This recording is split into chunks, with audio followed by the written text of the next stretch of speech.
The Very Busy Day by Diana Hendry, illustrated by Jane Chapman.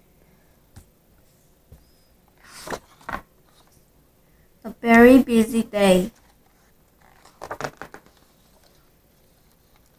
It was a hot sunny day, and Big Mouse was digging in the garden. Little Mouse sat on the swing wearing his sun hat. "There's a lot of digging to do," said Big Mouse. "Come and help me, Little Mouse." "I'm too busy to help," said Little Mouse. "I'm dreaming up something." And he swung up and down, up and down.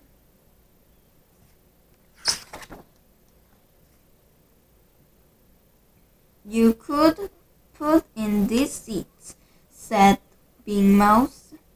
"If you plant them in the dirt, they'll dream of flowers." Swish. Said Little Mouse, "but I've got my own dream, and I'm busy thinking about it." "Busy doing nothing," grumbled Big Mouse.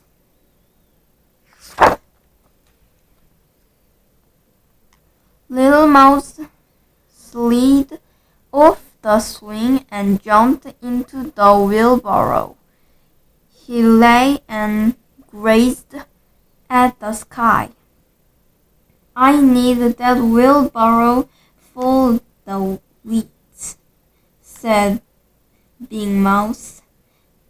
"And look at all the mess you made."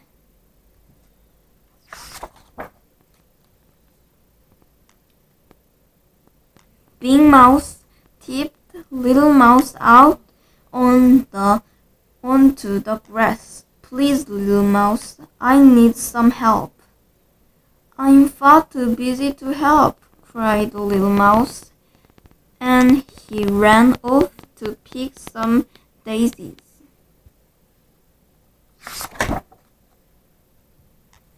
Big Mouse picked up all the weeds.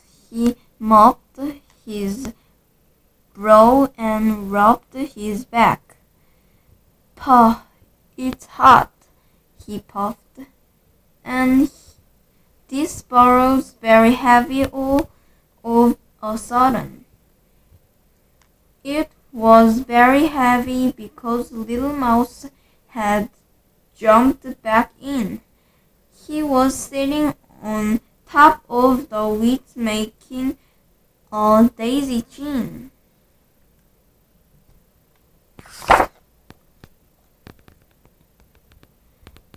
"I'm not pushing you and the weeds," said Big Mouse indignantly.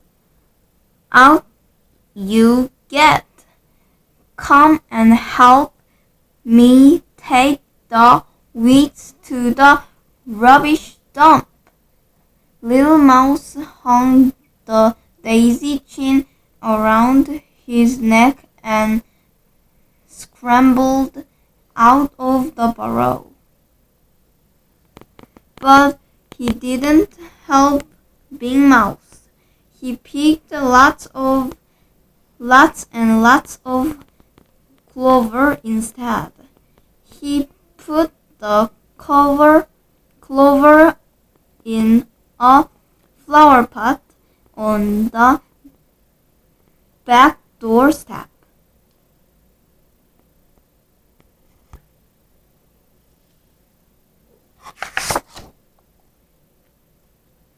Huff, puff. Big Mouse pushed the wheelbarrow to the dump by himself, muttering crossly. Big Mouse went to find his rake. He couldn't see Little Mouse anywhere. "Come on, Little Mouse," he called. "There's a little rake here for you too."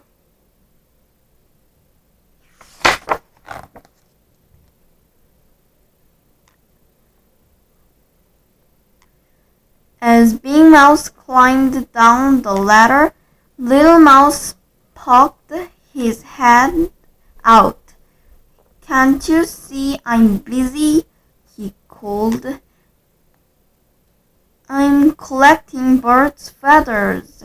This dream is very hard work." "Humph," said Big Mouse. "There's dreaming and there's doing. What about a little doing from you?"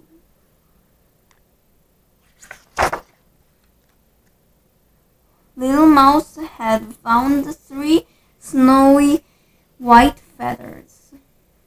He laid them carefully on the doorstep.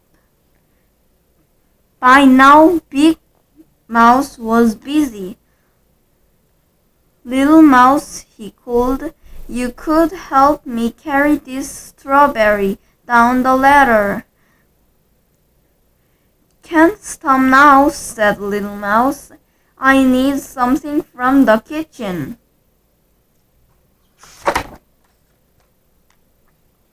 The sun had made Big Mouse's headache, and he felt very snappy with Little Mouse for not helping him.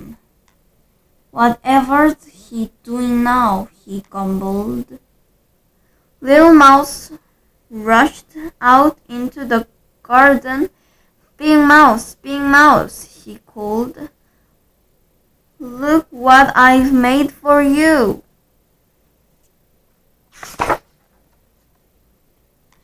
"It's your very own special sun hat." "Oh, thank you, Little Mouse," said Big Mouse, putting it on his head. "Now I can see why you've been so busy dreaming. It's my very special dream hat." "We've both been very busy," said Little Mouse, yawning. "There's just time to do one more thing," said Big Mouse.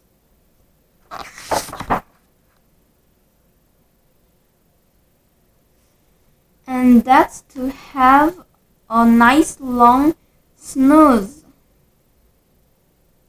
Big Mouse and Little Mouse curled up together underneath the leaves.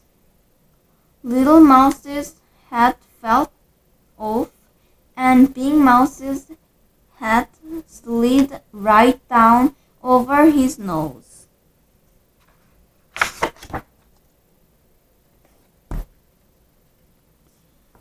The end.